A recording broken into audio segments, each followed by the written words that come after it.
arrebatamiento o rapto. Y dice, y lo complementa, es que hay quienes piensan que no es doctrina católica, sino protestante, como hay católicos que sí lo creen. Pues no es ni católico ni es protestante, es bíblico. San Pablo fue el que nos dio a conocer ese misterio, él lo llama un misterio y lo describe perfectamente. Dice, cuando llegue ese momento, algunos ya habrán muerto, y los que estemos en vida, los que estemos en Cristo, seremos llevados a los cielos juntamente con los que resuciten, los santos que van a resucitar.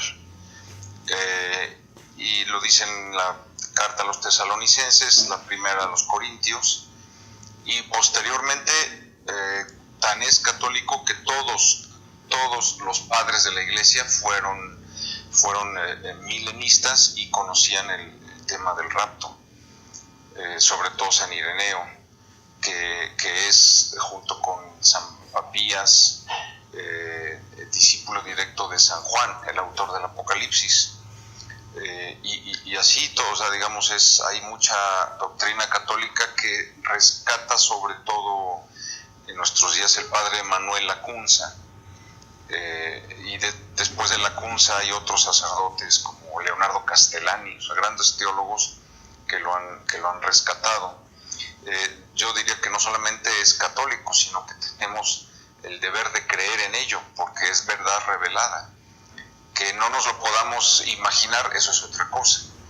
Por otro lado, tenemos como en el Antiguo Testamento ya nos narra la Biblia como hay dos grandes santos que fueron arrebatados en el Antiguo Testamento, que es Enoc y Elías. Por su santidad, Dios se los lleva al cielo sin pasar por la muerte. Ese es el arrebato. Enoc y Elías, quienes han de volver para el tiempo final, ¿verdad?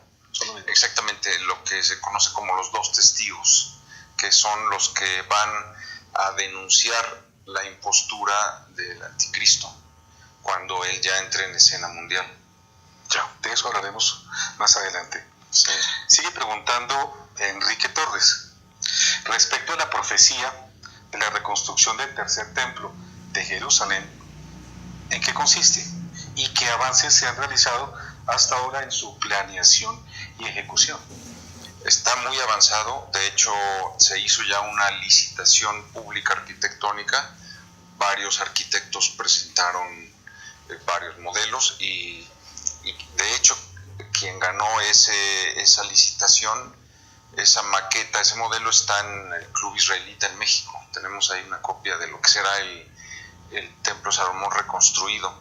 Por otro lado, desde el 1998 se reinstauró el Sanedrín, casi 2000 años después de que se disolvió, que es la corte judía. Está ya reinstalado y se tiene ya también construidos, pues, digamos, todos los vasos, los ornamentos, todo lo que se requerirá para reinstaurar el sacrificio judío. Actualmente los judíos no tienen sacrificio. ¿Por qué es importante eso para nosotros los católicos? No tiene ninguna importancia, pero sí la tiene en el sentido de que el anticristo será tomado por los judíos como el Mesías que ha de venir y engañará a muchos, dice San Juan. Entonces, en ese sentido, y porque habrá una sola religiosidad universal, en ese sentido nos atañe también a los católicos, ¿no?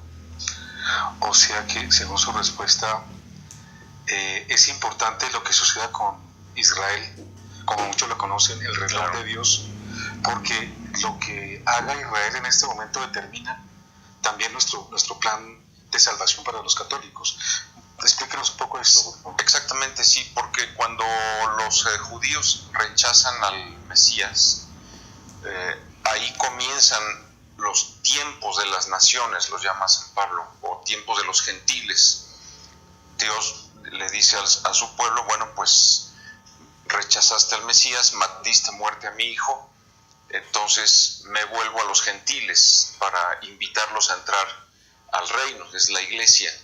Esos tiempos de los gentiles, que son los actuales, van a llegar a un término.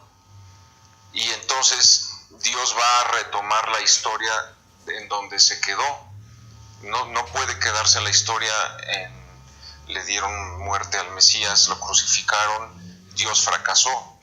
En ese momento hubo un divorcio en la historia de la salvación, pero ese divorcio tiene que armonizarse nuevamente. O sea, Dios tiene que volver a concentrarse en el pueblo judío para llevar a cabo lo que fue el plan inicial, es decir, que ese pueblo fuera el que abra al Mesías a la humanidad entera, pero el verdadero Mesías, que es Jesús. Por tanto, sí tiene que ver, es como tú dices, el cronómetro de Dios, lo que suceda en Israel, y por qué los tiempos de la iglesia van a llegar a un fin. De hecho, el arrebato señala el fin de los tiempos de la iglesia. Dios vuelve a concentrarse transitoriamente en su pueblo por 7 años, que es la gran tribulación, y son los judíos los que finalmente, acosados por el anticristo, le pedirán a Jesús que vuelva, reconociéndolo ya como el Mesías verdadero. El tiempo de las naciones marca entonces el inicio del final de los tiempos. Sí, todos estos tiempos a partir de hace 2000 años son los tiempos de las naciones, de los gentiles. ¿Son los tiempos finales? ¿Es el final de los tiempos? No, son los últimos tiempos. Algunos los circunscriben, algunos autores hablan de ese momento como el inicio. Es el inicio, exactamente. Del fin de los tiempos, no el final del fin de los tiempos. Hay que hacer esa diferenciación. Sí, tenemos todos estos tiempos de la iglesia, que podríamos llamar también finales, porque antes de eso pues hubo los tiempos prediluvianos, los tiempos diluvianos, los tiempos patriarcales, los tiempos mosaicos, que son los tiempos de la formación del pueblo de Dios. El pueblo de Dios rechaza al Mesías y empiezan los tiempos de las naciones. Ahora bien, cuando se terminan ese tiempo mosaico y el pueblo judío se va a la diáspora y se destruye el templo, ahí viene este paréntesis en la historia de Israel. Ahora, los últimos tiempos, o sea, al final de estos tiempos, los últimos tiempos comienzan, bíblicamente hablando, cuando los judíos retornan a la tierra prometida, en 1949. Ahí comienzan oficialmente, bíblicamente, los últimos tiempos. ¿Y cuánto bíblicamente está establecido han de durar?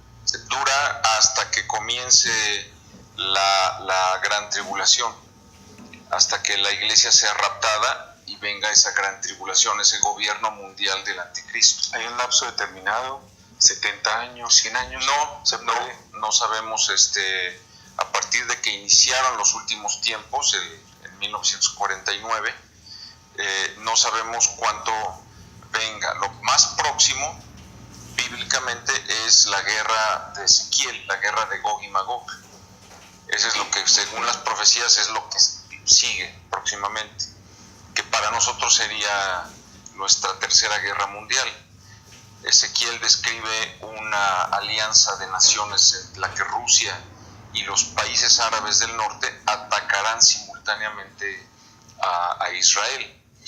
Y de esa guerra mundial, el que firme el acuerdo de paz para poner fin a esa guerra, ese es el anticristo. Y el día de la firma del acuerdo de paz, ese día comienzan los 7 años de su gobierno mundial.